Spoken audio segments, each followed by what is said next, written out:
ಓಂಕಾರ್ ರಾಜ್ ಬಹದ್ದೂರ್.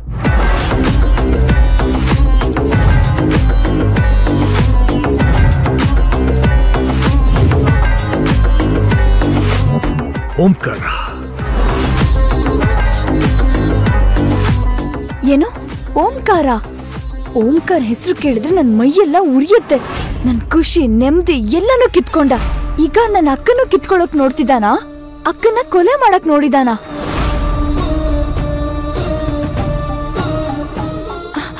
ಅಕ್ಕ, ನಿಂಗೇನೂ ಆಗಿಲ್ಲ ತಾನೆ? ಇಲ್ಲ ಜಾನು, ಏನೂ ಆಗಿಲ್ಲ. ಅಲ್ಲ ಭೈರವಿ, ನಿನ್ನನ್ ಯಾಕೆ ಅವ್ರು ಕೊಲೆ ಮಾಡಕ್ ನೋಡ್ತಿದ್ದಾರೆ? ಅದರಿಂದ ಅವ್ರಿಗೇನ್ ಲಾಭ? ಅಷ್ಟಕ್ಕೂ ಇಲ್ಲಿ ಏನಾಗ್ತಿದೆ? ಅತ್ತೆಗಿರೋ ವಿಷಯ ಎಲ್ಲ ಗೊತ್ತಾಗೋದ್ ಬೇಡ. ಗೊತ್ತಿಲ್ಲ ಅತ್ತೆ. ಓಂಕಾರ್ ನನ್ನ ಮಗಳನ್ನ ಕೊಲೆ ಮಾಡಕ್ ಪ್ರಯತ್ನ ಪಟ್ಟ. ಅವನ್ ಸುಮ್ನೆ ಬಿಡೋ ಮಾತೇ ಇಲ್ಲ.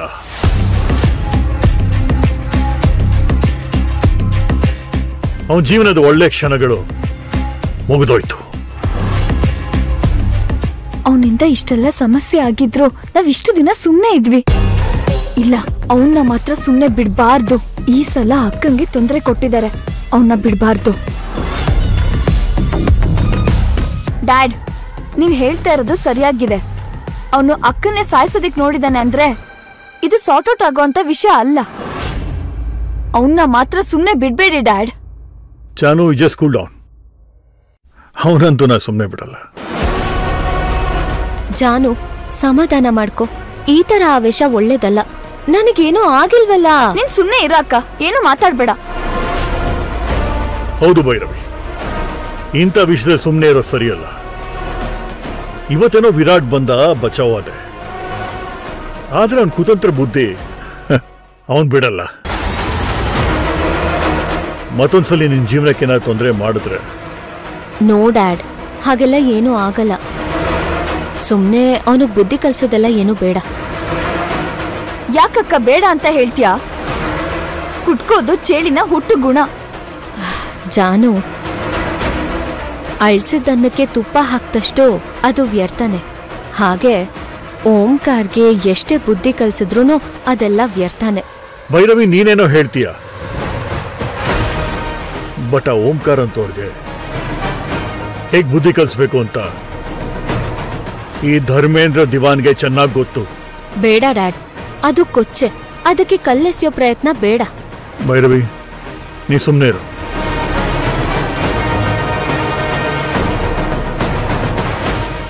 ಏನಿದು? ನಿಜವಾಗ್ಲೂ ಈ ಮನೆ ಏನೇನೋ ವಿಚಿತ್ರ ನಡೀತಿದ್ಯಲ್ಲ. ಅಷ್ಟಕ್ಕೂ ಆ ಓಂಕಾರ ಯಾಕೆ ಭೈರವಿನ ಕೊಲೆ ಮಾಡೋಕ್ ಪ್ರಯತ್ನ ಪಟ್ಟ? ಒಂದು ಅರ್ಥ ಆಗ್ತಿಲ್ವಲ್ಲ.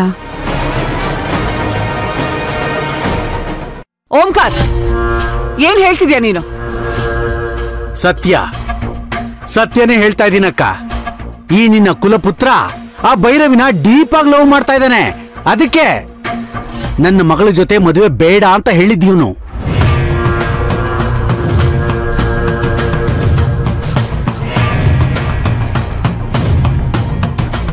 ಅರೆ, ನಾನು ಭೈರವಿನ ಲವ್ ಮಾಡ್ತಿದ್ದೀನಿ ಅನ್ನೋ ವಿಷಯ ಮನೇಲೂ ಈಗ ಎಲ್ರಿಗೂ ಗೊತ್ತಾಗೋಯ್ತು. ನಾನು ಏನ್ ಮಾಡ್ಲಿ? ಛೇ. ಡ್ಯಾಡ್, ಏನ್ ಹೇಳ್ತಿದ್ದೀರಾ? ವೀರ್, ನೀನ್ ನಿಜವಾಗ್ಲೂ ಭೈರವಿನ ಲವ್ ಮಾಡ್ತಾ ಇದ್ಯಾ?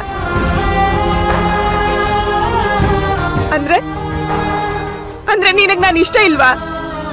ಹೇಳು ವೀರ್.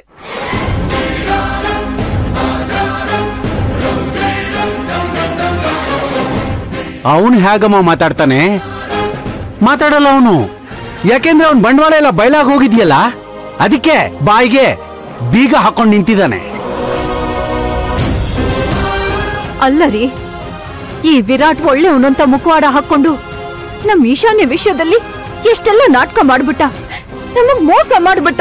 ಅತ್ತೆ ಪ್ಲೀಸ್, ವಿಷಯ ಸರಿಯಾಗಿ ಗೊತ್ತಿಲ್ಲದೆ ಏನೇನೋ ಮಾತಾಡ್ಬೇಡಿ. ಏನೇನೇನೋ ಮಾತಾಡೋದು? ಇಷ್ಟ ದಿನ ನಮ್ಮಳಿಯ ಅಂತ ನೀನ್ ಹೇಳಿದ್ನೆಲ್ಲ ಬ್ಲೈಂಡ್ ಆಗಿ ನಂಬ್ತಾ ಇದ್ವಿ. ನೀನ್ ಹೇಳಿದ್ನೆಲ್ಲ ಸತ್ಯ ಅಂತ ನಂಬ್ಕೋತಾ ಇದ್ವಿ. ಆದ್ರೆ ಒಳಗಡೆ ಇರೋ ಸತ್ಯನೇ ಬೇರೆ.